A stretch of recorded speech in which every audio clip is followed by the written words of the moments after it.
So about failure. Many of you already know that I grew up Mennonite and lived in South Arkansas from age 8 to age 17. To state a painful situation simply, I didn't fit in, especially during my adolescence. I suffered from bad acne, sported a bad haircut, and wore thick glasses. As a Mennonite, my clothes were consistently a decade or two behind the times. Also, as a Mennonite, I was not allowed to go to my classmates' homes after school for fear that I would watch television. Nor was I allowed to play football, even though I was amply overweight. Instead, I played the violin. Not a popular pastime with the quarterback and cheerleader set. The one way I was able to distinguish myself was to make good grades. I wasn't necessarily the smartest person in the class, but I was consistently the hardest working. Good grades enabled me to have a place in a world where otherwise I didn't fit in. Over time, I came to define my self-worth by my academic performance. Some of you already know the story of what happened next. When I decided to go to seminary, what a Mennonite young man with some talent was expected to do in those days, I applied to Princeton Theological Seminary and was accepted. After 3 years of hard work, I graduated first in my class. However, given the fact that I had left the Mennonite church during my time in seminary, the question was what to do next. I decided that I might as well stay in school and pursue a PhD. But a PhD in what? I thought I already knew enough about theology and biblical studies. Perhaps classics would be a better choice. In college, I'd become a classics major midway through my sophomore year and liked it a lot. Homer, Thucydides, Euripides, Virgil. What could be better than another 5 years of reading the classics? I applied to about a dozen of the best classics programs and was accepted by 10 of them. Make no mistake, my classics background was appallingly meager for a prospective PhD student. I had taken 4 years of classical Greek. 8 was the average of the other applicants. I had taken only 2 years of Latin. 10 was their average. I had not taken a single course in classical history. Many of the other applicants had spent a semester or two teaching classical history at an academy in Rome. So why was I accepted, you ask? Heaven knows. It might have been my essay, which apparently argued successfully that my lack of preparation was actually an asset rather than a liability. In any event, I decided to do my PhD in classics at Princeton.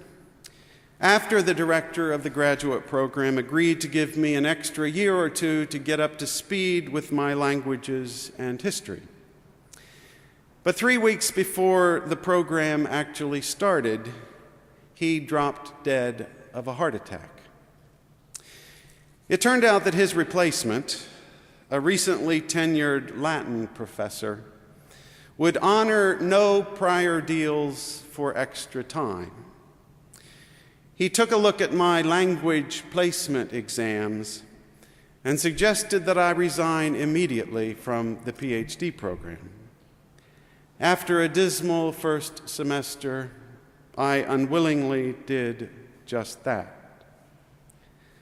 After a lifetime of academic success, I had failed spectacularly. If the goal of life is always to succeed, My withdrawal from Princeton came as bad news indeed. This failure ushered in an exceedingly difficult period of painful personal reassessment. If I was no longer the guy who made good grades, who was I? If I couldn't spend my life mastering the academic universe, what was I going to do? On the other hand, if the goal in life is to flourish, my failure at Princeton was exceedingly good news. To make a long story mercifully short, the result of that failure eventually led to a change of course and career that brought me to All Souls. And I eventually completed my PhD at a different place for a much better reason. Everything I love about my life was made possible by, among other things, failure.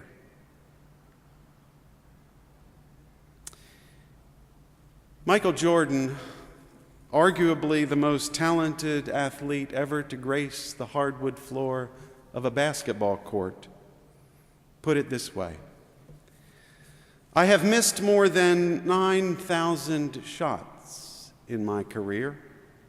I have lost almost 300 games.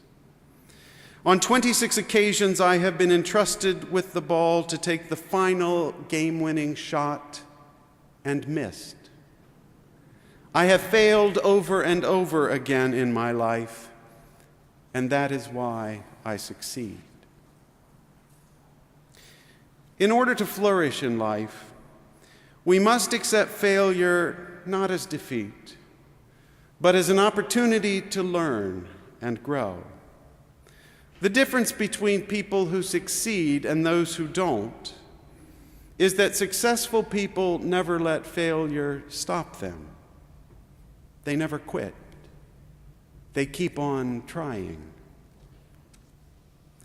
On these terms, I'm exceedingly grateful that Barack Obama has been willing to risk failure as president.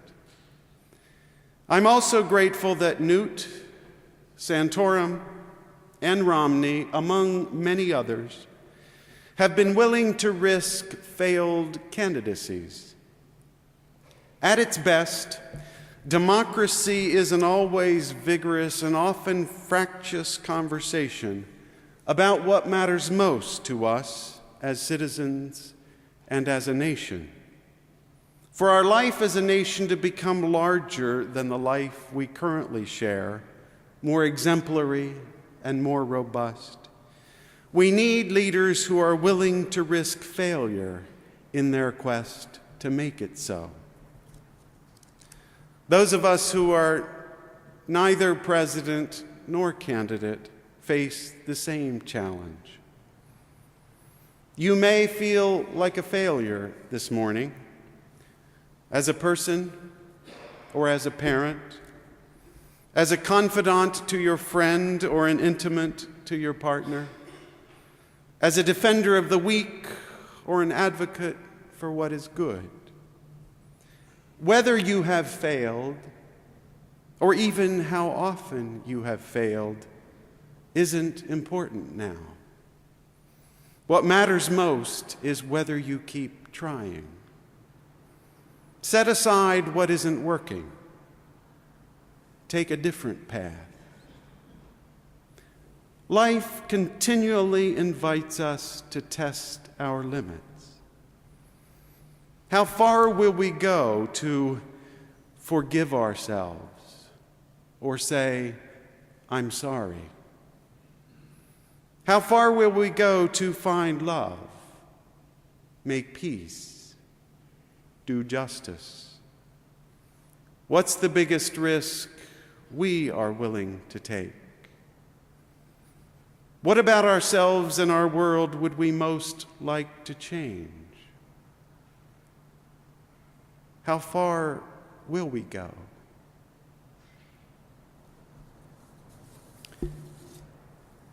Amen I love you. May God bless us all.